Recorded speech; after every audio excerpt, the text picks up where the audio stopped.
Introduction. Deep Water. William Douglas.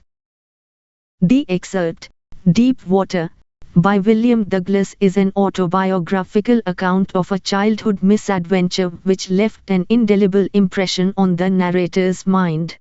All details, particularly the feeling of fear, remained etched on his mind for years together.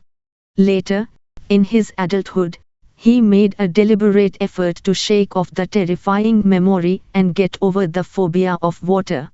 It is a first-person account of the event that gives the readers a feeling that the episode is being reconstructed in front of their eyes.